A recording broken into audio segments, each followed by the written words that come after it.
Good day. Welcome to the Cory Morgan Show. This is my weekly period where I can spend an hour turning your ear, giving you my views, ranting about current issues, and talking to interesting people. What a crazy week we got going on this week. So many news stories. Sometimes you got to sit down in the morning and try and think of what I'm going to write about or talk about. Today, it was just a matter of trying to figure out which ones to prioritize. There's stuff going on all over the place. I guess after a summer, of people worrying about vacations and taking a break and things like that, everything built up. And once the fall hit, the political world went bananas, and it certainly is. I got a good show coming up today. I like to think they're all good. Be sure to use those comments, by the way. I like that. Let's get that interactivity going in there, guys. Send questions my way, comments my way. I do see them all. I don't necessarily read them all out. But again, discuss things with each other. Just keep it civil. That's all. For guests today, I've been looking forward to this. I've got Sam Cooper coming on. He's an investigative journalist. He's really been leading the file for pretty much a year on the Chinese interference issue going on in elections and with government and in general. And he's got his news outlet, The Bureau. And it seems as well, now we're talking about Indian interference. Well, the Trudeau government was warned about that as well, yet they chose not to do anything about it. I wanted to talk to Mr. Cooper mostly about, the inquiry that's finally going to get going, and we'll cover a little bit of that. But now with this Indian debacle opening up, we've got even more to expand into. It just goes and goes and goes. So getting me warmed up and thinking about it and starting on Justin Trudeau, one of my favorite people to talk about on this show. I can't wait till I speak about him in the past tense, but for now, he's still our Prime Minister. And Prime Minister Justin Trudeau, he desperately wanted an investigation he initiated by the Competition Bureau to find evidence of price gouging by retail grocers. So he must have been terribly disappointed when the report found that not only were grocers not gouging citizens on food prices, but their profits were also modest, in the words of the authors. That's it. Modest is what they called them. Net profit margins for major grocery retailers sits around 3.6%. That's pretty thin. Now, the Liberal government's been collapsing in the polls, and Trudeau is desperate. He ignored the results of his own study and jumped out there, and he's trying to blame the grocers yet again for the food price increases. Now, he's taking a threatening tone with them. He said he'll impose taxes on grocers if they can't tell him how they will lower grocery prices by Thanksgiving, which is just a few weeks away. Now, even if those grocers decided to be completely altruistic and become non-profit organizations, the price drops on food would be negligible at best. Again, they only got 3.6% to work with. Shareholders, of course, would say to heck with that. Then they're barely making anything anyways. They'd flee. And stores would start closing. We wouldn't see new ones constructed, and we would actually see food shortages. Not only is Trudeau ignoring the results of his own data, but he's also playing loose with his language in an effort to villainize Canadian businesses. He angrily spits out the words record profits, as if profits are an evil thing. Those record profits are due to a declining dollar and a growing volume of sales. They're not taking any more as far as profit margins go. As long as their margins remain in the realm of 3.6%, nobody's getting a windfall here. What will Trudeau's taxes look like when these grocers fail in finding savings where they don't exist? I mean, how on earth would laying a tax upon grocers reduce prices for anybody? I mean, we got Liberal simpletons, and they've been flooding social media and cheering Trudeau's war with the grocers. They want easy solutions to complex problems, but it just never works that way. The numbers look big because there's only 5 major grocery chains in Canada. They have to operate in high volumes in order to keep the prices down. Logistics, buying power, training efficiency, and management systems, they're all superior with large businesses. That's why products usually cost more at farmers markets, for example, where you're buying direct from a producer, than they do at the big box store. If we did do something as ridiculous as forcing big box stores to break up, in some sort of antitrust legislation, grocery prices would go through the roof and selection would go into the toilet. Nobody suggested that yet. But if Trudeau thinks he can somehow make food prices get lower through adding taxes to them, I won't put anything beyond them. He's the man who said budgets balance themselves. Now, the heads of Canada's largest grocery chains, they dutifully attended a meeting with Finance Minister Chrystia Freeland and Minister of Innovation, Science and Industry, Francois-Philippe Champagne, this week. They came from the meeting, said, they'll see if they can find ways to stabilize food prices. They took part in Trudeau's theater, made their statements, but nothing's going to change. The grocers know that. Economists know that. Anybody with even the tiniest understanding of basic economics knows that. The thing that's questionable is whether or not Trudeau knows that. If the Prime Minister imposes taxes on an industry claiming that a 3.6% profit margin is a windfall, he's going to send shockwaves to the Canadian economy. What businesses are going to be next? Most industries have higher margins than that. Dairy farmers, for example, they have profit margins around 20%. Supply management systems been serving them well. Canada's inflationary situation is due to several factors. We got high new taxes, such as the carbon tax. We got massive immigration numbers adding to demand as they need housing and food like everybody else. We've got ongoing supply chain issues going on and lingering still from the pandemic lockdowns. And of course, we got the massive debt the government's taken on. Until all those issues are somehow addressed, Canada's going to see continued inflation. Going after grocery retailers, it won't do a damn thing. Trudeau's desperately seeking distractions from his own dismal record as his public support evaporates. Just like his bombshell about India allegedly assassinating a Canadian citizen on Canadian soil. Why did Trudeau wait until the day Parliament opened before making those allegations? And why hasn't Trudeau expanded upon or provided some evidence then of such a serious charge? Let's pray this isn't a stunt on the part of Trudeau. It's terrifying to think that a governing party as diplomatically and economically as inept as the Trudeau Liberals might still have 2 more years of power ahead of it. So guys, yeah, the food crisis, it's just warming up, guys. It's going to get worse, I'm afraid. That's what's got me wound up today. And, lots to keep me going on that one. The amount of economic illiteracy I've seen on social media between others and so on this issue is just been astounding. So, I mean, people, you got to wake up. I know you don't like seeing those higher prices. You see them at the counter. That's the reason it gets targeted at the grocers levels, because that's where you see the high cost. But it doesn't mean necessarily that that's where they're coming from. It's a little more complicated than that. All right, let's check in and see all that other stuff that's going on with our news editor, Dave Naylor. So, hey there, Dave. How's it going in there today? Pretty good, Cory. There was a definite chill in the air this morning, though, wasn't there? Winter's on its way. Oh, it is. I'm not. And the good thing about autumn and the fall is NFL football. And I know you're a big fan, Cory. So you must have watched the mighty Seahawks victory last Sunday against Detroit. What a game. What a squad. I did. It was actually a pretty close one there against what used to be the hapless Detroit, actually. Yeah, they're pretty good, though. And I'm sorry, who's your team? I forget. Hey, the Steelers are 1-1 now. Nobody cares about the Steelers. Their offense stinks. But hey, look at Watt's going to kill it for them. There you go. So, yeah, you hit it on the head. Holy cow, what a news week, eh? No rest for the wicked for us this week. Today, we're focused on the 1 million March for Children that's happening across Canada as we speak, Cory. And holy cow, these people are turning out by the tens of thousands. Streets of Ottawa around Parliament Hill are just packed. It's certainly the biggest demonstration they've seen there since the Truckers' Freedom Convoy. Toronto has a huge turnout.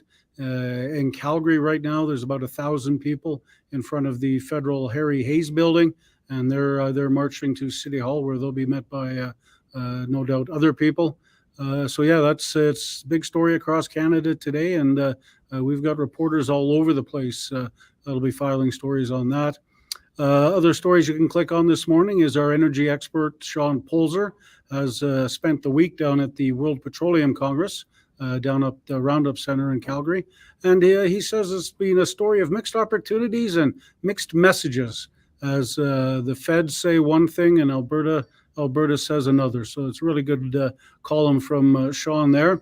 Speaking of columns, our opinion editor, Nigel Hannaford, he's got a really good one on the Trudeau announcement on the Indian government assassination of a Canadian citizen. And he's got 4 points about it that really don't make any sense. And you're certainly right. There is more to this story to come.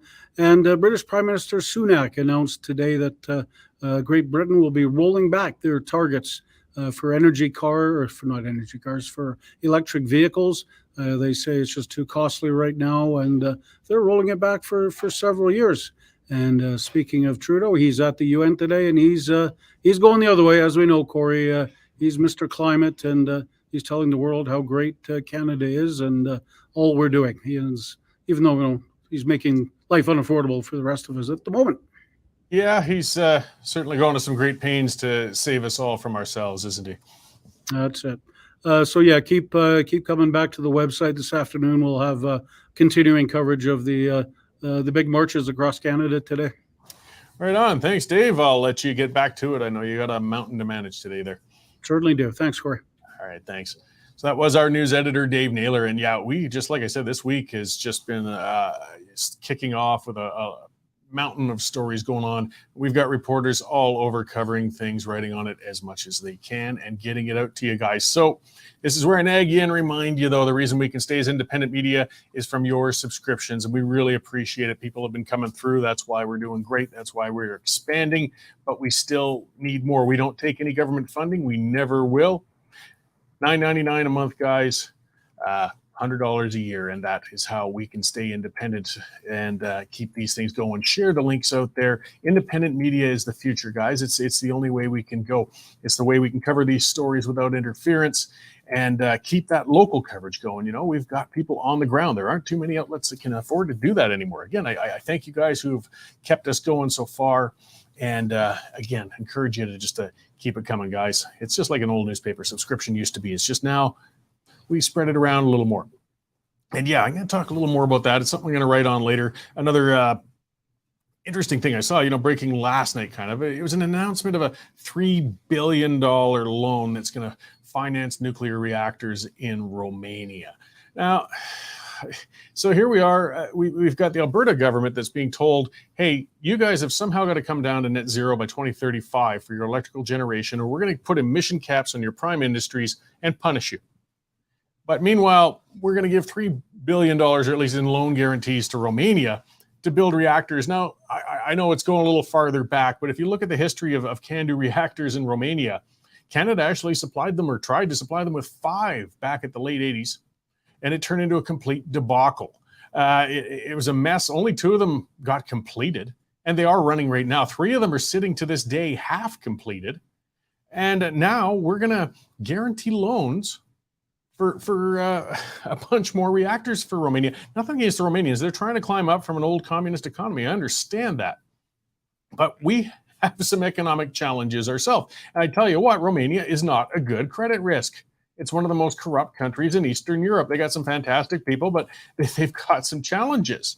And putting billions into yet another reactor debacle with them is really asking for a lot of trouble, guys. So why are they so fixated on it? And I'm writing a column on this and I've been looking into it, learning more as I go. I didn't realize, but yeah, the whole CANDU Energy Company actually was bought by, lo and behold, SNC-Lavalin. Well, great.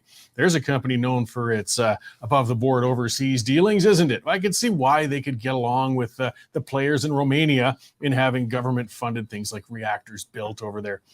Guys, we got some big issues going on in this country, and this one just floored me. Again, I want to see Romania prosper and doing as well as they can, becoming more energy independent. But again, if we're going to electrify Canada, we got to start spending those dollars here. Where's the Western Canadian reactors? Where's the talk about that? Not hearing about it. All we're hearing out here is more of the punitive side of things as to why, again, the Western Canadian energy industry, of course, are the bad guys who have been polluting Canada's environment and the world, and the rest. So, yeah, lots going. But okay, staying on the foreign file, as I said earlier, I've been looking forward to speaking to him. I've got, he's in the lobby there, investigative journalist Sam Cooper of the Bureau, and he started it up. And he's just been on top of the foreign interference file all year long on the Chinese foreign interference. And now the Indian issue has broken amidst it, just to take an already crazy issue and make it even more so and more complicated and I'd say more tenuous at this point, considering the announcements from Justin Trudeau this week. So as well, the Bureau came out with a story right afterwards talking about, though, this Indian interference issue wasn't all that new. The Trudeau government was aware of it, and like others, they chose not to act. So we'll get Sam to expand on that. So thank you very much for joining us today, Sam. Thanks for having me, Cory. So I as I was saying in the lead in, we've got so much going on. It's hard to see how much to cover, but I mean, it was quite a bombshell. I mean, to hear the leader of a nation say in Parliament that another nation has had agents assassinate somebody on our soil. I mean, that's as serious as it gets. But but I mean, it kind of, I guess, overshadows the fact that whether or not that's the accuracy or proof going on with that this could be a consequence of them ignoring warnings from the security agencies again years ago. Yeah, that's right. What my exclusive report for the Bureau revealed was that I've been tracking, as you know, sensitive, internal, confidential Canadian records for a while now. These are what led to the bombshells about China's election interference. But I learned from my documents and sources that the concerns of CSIS are, of course, China is the number one threat. Russia, of course, is in that interference mix deeply and has been always, but India as well. A democracy, a huge economy, but CSIS is concerned, deeply involved in both our electoral politics, our institutions, and perhaps more importantly, like China, they are using and targeting their large diaspora in Canada to interfere. And so that when I knew that I had a lot of information on CSIS's blocked efforts to roll up and intervene against these Indian intelligence networks being run out of consulates in Canada.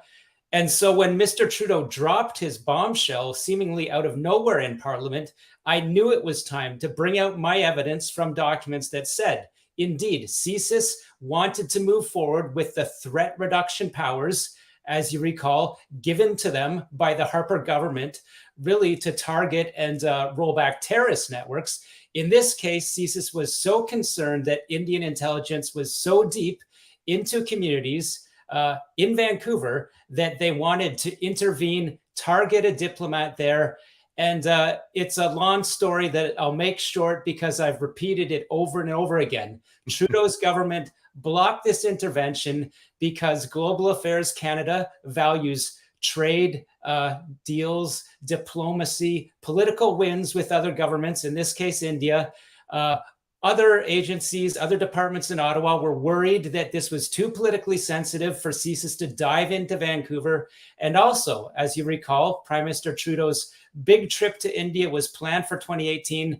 So in a nutshell, CSIS's plan to intervene was blocked in Ottawa, and they did nothing in Vancouver. So when I heard that now Mr. Trudeau is alleging India has ties to this assassination of a Sikh separatist leader in Vancouver, this was the Sikh community was the one targeted and infiltrated, according to CSIS. They wanted to intervene, they couldn't. And so we can ask the fair question, do hostile state activities such as not only spying on Canadians, but in this case, allegedly being close to or involved in an assassination, can these activities build up because Justin Trudeau's government hasn't intervened against India and more importantly, China? So as you say, there's so much politics involved here. But again, I want to stress, this is a story I've now reported at the Bureau after only a few months in operation again and again. It refers to the Chinese so-called police stations in Canada. Again, Trudeau's government, warned since 2015, literally took no action until my stories brought really a lot of this activity to light. At least now we're having a debate about it. Oh, your stories have been driving this whole issue, and it really is appreciated. I mean, when we talk about, we pride ourselves as being a safe haven, for populations to come from other nations if they've been oppressed or they're in danger. And when we're seeing so much evidence that they're still being intimidated here, whether it's Chinese immigrants to Canada, and now, of course, potentially the worst possible outcome with a Sikh person on our soil, I mean, it's just unbelievable that it's led to this. That's right. I talked to a former BC federal conservative politician who lost in the 2021 election. But the point she made is that she and her family came from Korea to live a better life, to run away from those geopolitical concerns facing off North Korea where they were living. And as an MP, she found that similarly, immigrant communities were coming to her and saying, we're being chased, surveilled, targeted by hostile foreign regimes on Canadian soil. And CSIS and the RCMP know about it, but aren't equipped to protect us in this democracy that we came to. So she argued that, of course, we need a deep inquiry to look into these issues, but she would be aligned with many people that have said, as the evidence has showed, as I've reported, above all, the Trudeau government has really let down the very multiculturalism that this country is supposed to support. Canada clearly needs laws such as a foreign agent registry that the United States has and has used, by the way, to crack down on Chinese transnational repression. And yet, in Ottawa, we've learned this week that nowhere on the Trudeau government agenda is tabling foreign agent registry yet. No, and I mean, it is diplomatically sensitive. I mean, we have huge trade ties with China. Every developed nation does now. It could potentially be a growing relationship with India, I guess. You don't want to constantly be battling with them, but at the same time, you can't be a pushover. I mean, if the registry didn't seriously hinder trade between the United States and China, there's no reason to believe such a registry, if done correctly, would cause too much diplomatic damage within Canada. Oh, it has to be done correctly. And there are examples out there for Canada to lean on. Of course, Australia facing the very same deep interference and attacks on their democracy from China acted years ago. As the documents I've reported on have said, Prime Minister Trudeau was directly led to the example of Australia and now other countries.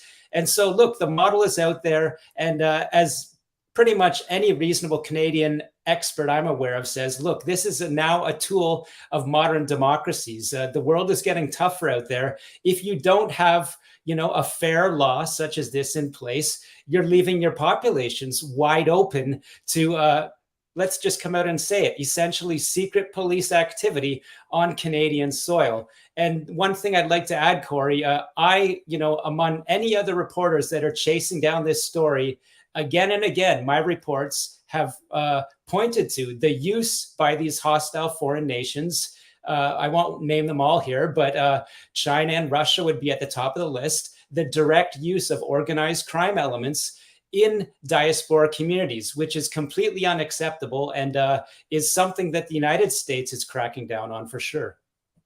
Absolutely. So, I mean, this is just, I guess, we're seeing the results of what's a huge and boiling issue that's been going for quite some time. It took a lot of pressure, a lot of arm twisting, a lot of foot dragging, but it sounds like we might finally have a public inquiry getting rolling. They broadened the terms of it to go beyond China and into others. At first, I thought maybe this was a way to dilute it, but it sounds to me that if you're going to do the inquiry, actually, we should be looking at every nation. I guess it's probably a good thing. Yeah, I have complex thoughts on this. I have been open to the thinking that there's definitely some people that would like to make this an inquiry about, chasing rabbit holes about who was behind the convoy, looking at Russia, looking at United States politicians, which would be a mistake. But what is not a mistake, I believe, would be to focus 90% more on China, because all the experts, former CSIS officers say by far China is the most deeply involved threat in Canada. But yes, Russia and India are also, as my reports have shown, documented to be big threats that use many of the same tactics. And now I suppose Prime Minister Trudeau has come out and, without revealing too many details, at least alleged that he too believes India is involved in deep operations in Canada. So I would say, to sum up, let's focus on China, but let's also understand, as I say, that China uses proxies, it targets the diaspora, it uses any element, including front and center organized crime actors, and the concerns are that Russia and potentially India are using those same methods. So, of course, we should look at whether they are. And I've said to others, Cory, we don't just need a foreign agent registry. If we're dealing with criminal proxies, we need stronger laws against transnational crime as well. Well, yeah, we have to keep all of our Canadians safe, particularly our newer ones that we've brought in, and they're getting, people from Taiwan, people from China, dealing with that. And now, as you said, when I don't know if Ukrainian citizens may be getting pressure from Russian sources, like we're supposed to be the safe haven. It won't necessarily be easy, but we got to get started on this. But again, I mean, our relations with India now have certainly been as chilly as we've ever seen them. CSIS must have provided the Prime Minister with some information, at least pointing towards that. But is there more that could be released then to clarify on what's going on? Because it really just seems to have made a mess. Well, I would agree with that. And I think a lot of people are scratching their heads about the way this information was disclosed. Look, there were already enough indications that RCMP national security and I believe organized crime units probably were looking at this targeted shooting outside a temple in Vancouver this summer.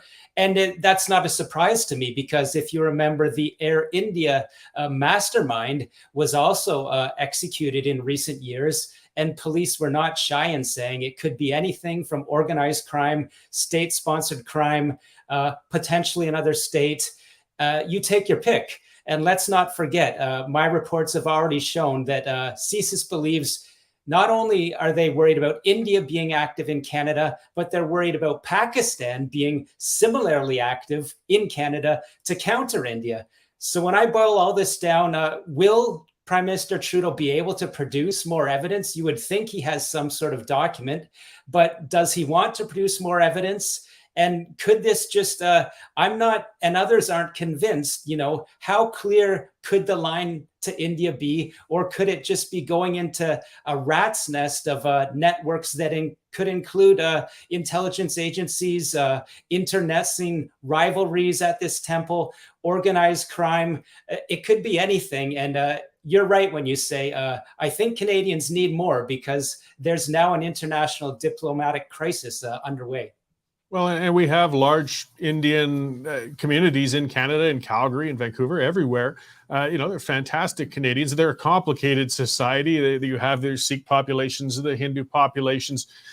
I can't imagine this has aided with feelings within the community of new Canadians that had nothing to do with all of this mess, but that they start turning the side eye at your neighbors sometimes. I believe that's right. And we've seen it already, in our wonderful Chinese, Canadian, Taiwanese, Hong Kong, Canadian communities. Look, politicians like former conservative Kenny Chiu out in Richmond, BC, came out and told me in my book, Willful Blindness, we're seeing tooth and nail diaspora battles in the Asian Canadian community between essentially what we can call, pro-democracy forces and what would be, the communities that side more with Beijing's hardliners. And why is it happening? Essentially, it's because Canada doesn't have the right laws in place to support democracy and to make sure that when we're in Canada, you're going to, of course, you can express your views, but that doesn't enable you, whatever regime you may be friendly to in another country, to spy on your neighbor. And you're right. Now that, what we see happening, the allegations in Parliament Hill this week, it can only lead to more, more distrust within diaspora communities in Canada. So CSIS, I mean, you can sense the frustration coming from some people within it. They know their mandate. They've worked hard. They're trying to make the government aware and prevent these things, but they get ignored. And that's, I'm imagining, why some of these documents end up getting leaked out. And further you put them forth. That's not, I guess, the ideal way for security documents to come out. But if there's no other option, if the government's stonewalling them, you could see these leaks continuing. I can confirm exactly what you say. Of course, speaking very carefully, there are legal actions underway. I need to be careful to protect my sources, to protect myself, indeed. But I can confirm that it's gone beyond frustration.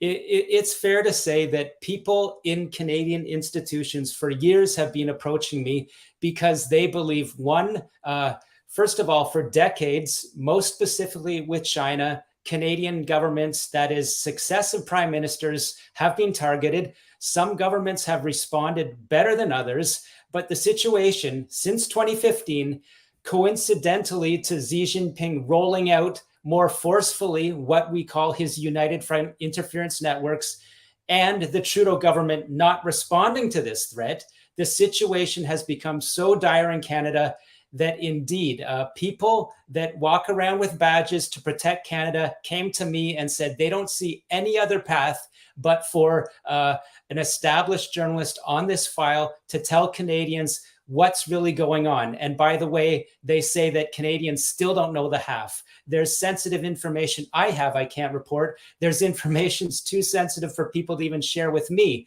So I do believe there's many people in Canada's government that that I won't mince words here. When they say words like elite capture, or in other countries, state capture, look, that is what China is trying to do in Canada. And so there are people on the inside that are concerned that not only are politicians captured, but whole segments of institutions may be under the sway of foreign states, which is unacceptable. And yet we still don't have the reasonable laws that our allies have to counter these attacks on our democracy. As it's such a shame. I know you're not going to let up on this issue. You're very persistent, and you've been doing a fantastic job. Before I let you go, you've got your book on this, and the Bureau. Where can we point our viewers to find out more in detail on what you've been doing, Sam? Sure, you can go to the bureau.news. For now, I'm on Substack. I'm building up a strong list of subscribers. We've got a great community there. And as I say, pushing out these international breaking stories takes a lot of time. It takes legal support. So I really appreciate, everyone that can come to the page, read the stories, and support. You can find me on Twitter at Scooper Cooper, which will lead to my page and my book. And I hope there's a lot of international reporting and breaking news in the future, and I'm working towards that. Great. Well, thank you very much for joining us today and for the work you've been doing, Sam. And I hope we get to talk again soon. My pleasure, Cory. Great. Thank you. So as you heard, that was Sam Cooper. And yes, he's just been all over this. If it weren't for him, I don't think this issue would be where it is. I think most people can agree on that. And that reminder at the end, when we were talking about independent media, talking about how to keep up on these things, get on there, go to the bureau.news. He's working as an independent investigative journalist now. He needs support to do that. When I booked him, when I was trying to get him a while ago, actually, he was over in Taiwan. Like, he's on the ground, getting the information directly, working on these things. And it costs money. It takes resources. So, keep supporting these journalists, because we're seeing, this isn't coming up from legacy media anymore. It's coming up through other sources. They're afraid to shake the boat. They don't want to scare their liberal masters, and guys like Sam have been holding their feet to the fire. And it's so important. I mean, this is huge. It's huge. Whatever happened with that shooting in Vancouver, if indeed, I don't know, but if we've had a foreign government, assassinating somebody on our soil. And I know some people have been bringing up the history of the guy who was shot, and talking about how it sounds like he was a pretty bad actor in a number of fronts. Yes, that's true. But our ground is not the place, though, to come over and do that. It's not acceptable. But again, for Trudeau to come out and point to India and say the government was behind it, and then not follow up with more evidence on it, he's just made tensions worse. He's made things worse. And as we've seen, as we just heard from Sam there, they knew that this was an issue. They knew there were potential solutions. There were things that we could do, a registry, other stuff like that. And the Trudeau government has just kept putting it off and pushing it away and putting it off. But I mean, that's kind of a hallmark of the Trudeau government, though, isn't it? It doesn't like taking the tough road on things. Diplomacy is tough. It is. It's like I was talking about before. Everybody says, often, not every, a lot of people say, with China and as bad an actor as they've been, we should just tell them to get stuffed and no longer buy any Chinese products. Well, you don't understand, I think, if you're going to say that, how much we are dependent on those products to keep life affordable right now, whether we like it or not. Loads, whether from your clothing to your electronics to virtually everything these days, so many paths go through China. We might want to reduce our dependence on it. Absolutely, I can understand that. But when we have a cost of living crisis going on at the same time, we don't all necessarily want to shut out China as well. So it's a relationship between countries that can be tense. You've got to be able to call them out. You can't let them walk all over you just because they are a strong supplier of a lot of your consumer goods. But at the same time, you can't put up with things. And things like with India, I mean, it's a huge developing market. We got a fantastic large Indian community in Canada. And to see it getting messed up with something like this, I mean, we got so many opportunities for broadened trade with India. But if, and that's that big thing that Trudeau left that bloody question mark there, if the government was actually behind that assassination, then we've really got to reevaluate a lot of things with the Indian government and our relationship with them, because it's just not tolerable. And I know people have pointed out that foreign agents have pulled that sort of crap For a long time. Yeah, I know. I mean, you know what? It was the assassination of Ferdinand that started World War One. This has been going a long time. You know, Israel has gone around the world and took out a number of nasty terrorists all over the place as well. And but I mean, again, you know, that's just crossing a lot of lines when you're crossing borders and pulling those stunts. It doesn't matter whether the people being assassinated are good or bad. It's whether the sovereignty of the nation where it's happening is being respected. And if that happened in Canada, it was certainly disrespected in the worst possible way. We're supposed to have other ways to deal with this. So this story is really just getting started. It really is. Trudeau, you know, it's funny. The response from the United States and Australia was kind of lukewarm on Trudeau's revelation. Like there's this is a problem, but we're not getting on the soapbox here and starting to shout quite yet. And, you know, for good reason. Like it seems pretty reckless. But again, as I was talking about earlier, with Trudeau is desperate. He's trying to sidetrack and distract and create issues. This is the marks of a man who really doesn't care about the well-being of the nation, only his political fortunes, which are currently in the toilet. So again, with Trudeau recently, with this revelation about India, was it a distraction though? Like, was that the reason you did it right on the first day of Parliament? Because they knew about this earlier, probably, surely. But you wanted something this important to have as much political impact for your own benefit as possible. That's not responsible leadership. What's you know, somebody else saying no extrajudicial killings. It's not okay for them. It's not okay for no. That's right. We're a civilized, democratic, modern country. We got a lot of challenges and a lot of threats to our democracy, but that's not where we go. Somebody I saw a comment earlier asking about the march and the protest for the children and that going on. Well, we are covering it, and Dave mentioned that at the start when he was talking about the stories happening.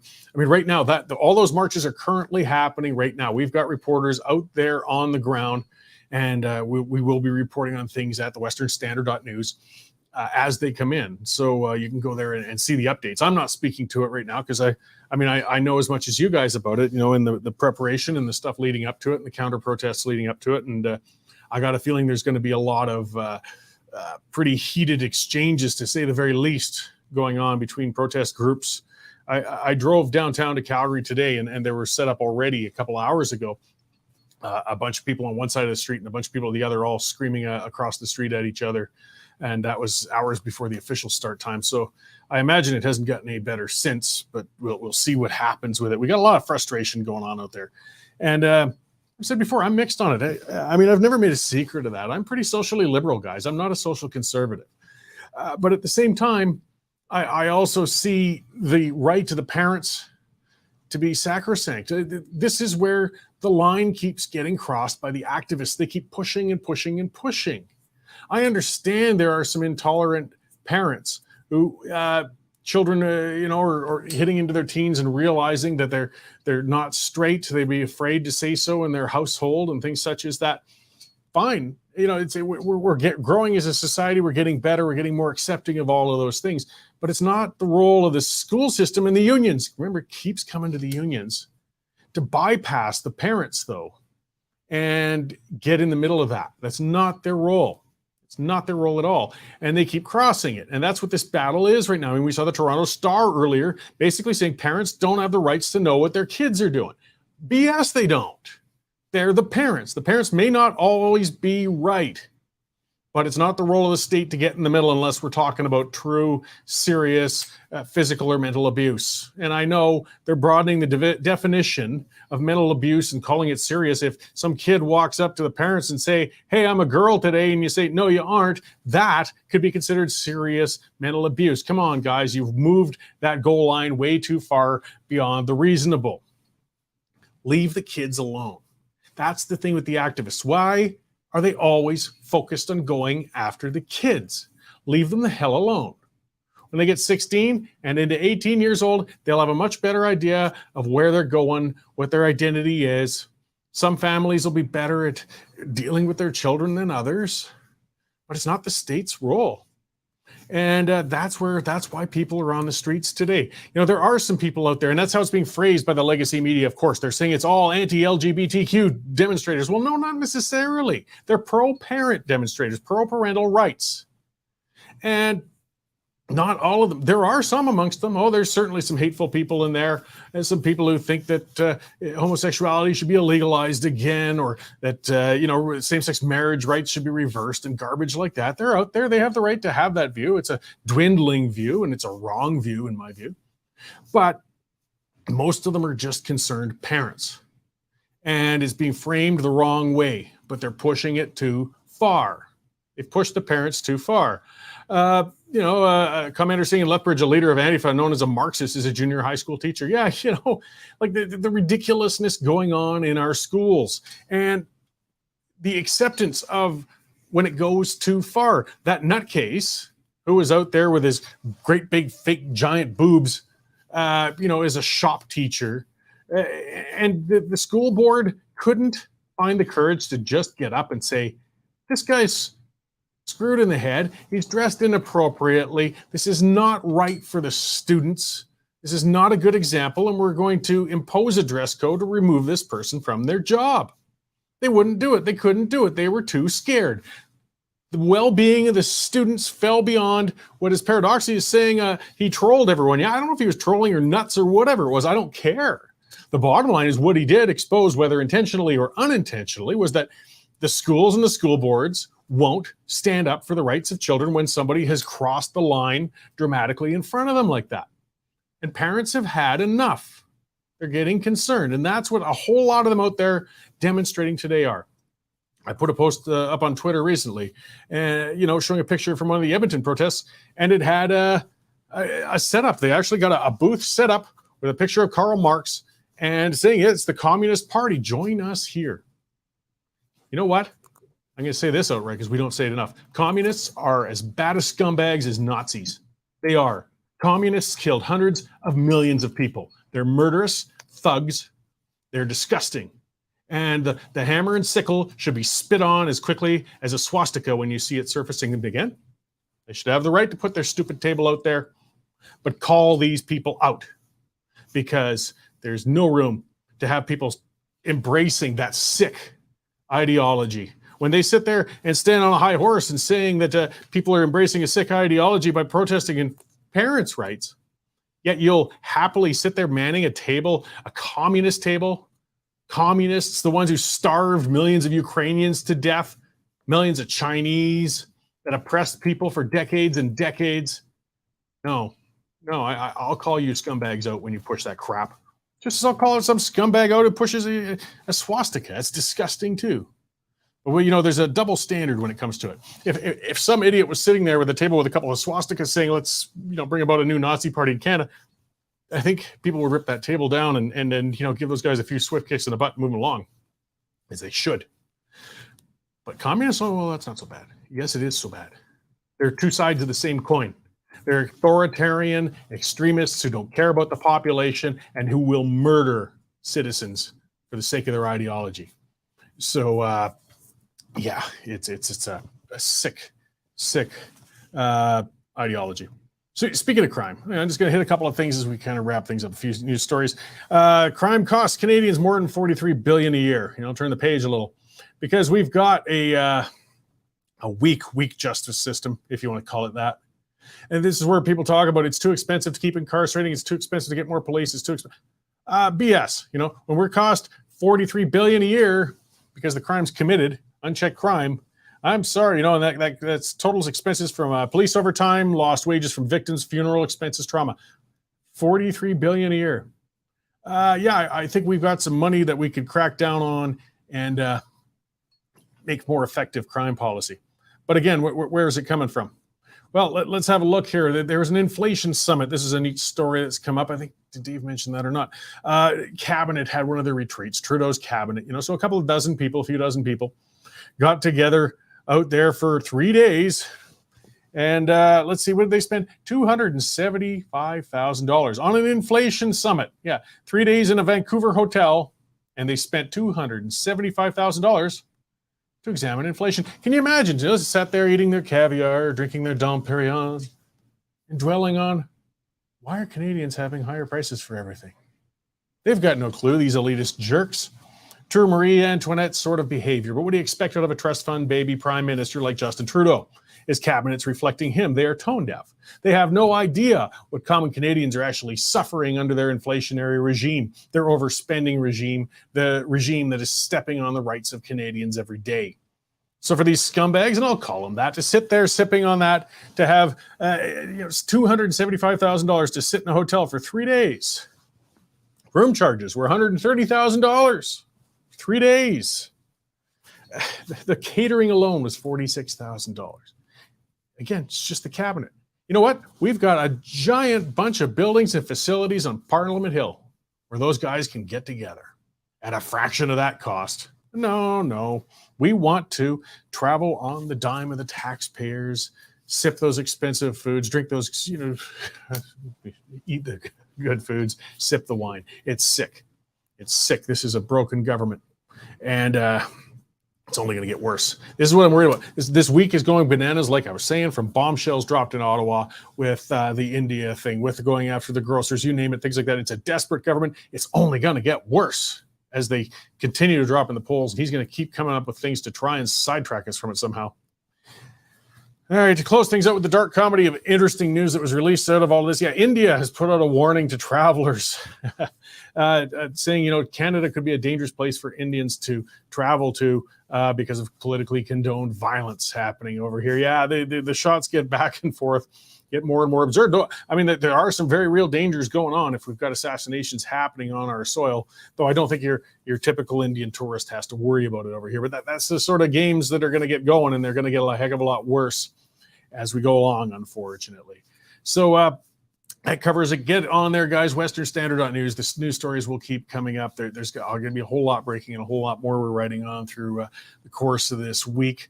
And tune in for the pipeline that's going to be on a little later tonight, guys. And that's where we'll have our panel breaking down a bunch more of these issues and getting some more updates on things. So thank you very much for joining us today. And we will see you all again at this time next week. Here's what commodity prices are doing in Lethbridge today. Cash barley remains at $3.40. Feed wheat is steady at $3.55, while October corn is unchanged at $3.50, and November-December is trading at $3.18 per metric ton. In the milling wheat markets, December Minneapolis futures are higher 1 1/4 cents at $7.81 per bushel, with local hard red spring bid for October movement at $9.55 per bushel. Looking at canola, November futures added $3.10 at $7.3740 per ton, with delivered buys for October movement at $16.72 per bushel. In the pulse markets, nearby red lentil prices are higher 1/2 cent at 36.5 cents per pound, and yellow peas are lower 25 cents at $10.75 per bushel. In the cattle markets, October live cattle are up 75 cents at $186.43 per hundredweight. For more information on pricing or picked up options, give me a call at 403-394-1711. I'm Matt Busicum at Marketplace Commodities. Accurate, real-time marketing information and pricing options. Canadian Shooting Sports Association. Without the CSSA, our gun rights would have been taken long ago. These guys are on the front lines helping to draft smart and intelligent firearms regulations and legislation in Canada, and more importantly, educating the public about how we keep guns out of the hands of the wrong people. To become a member, it's absolutely worth every penny.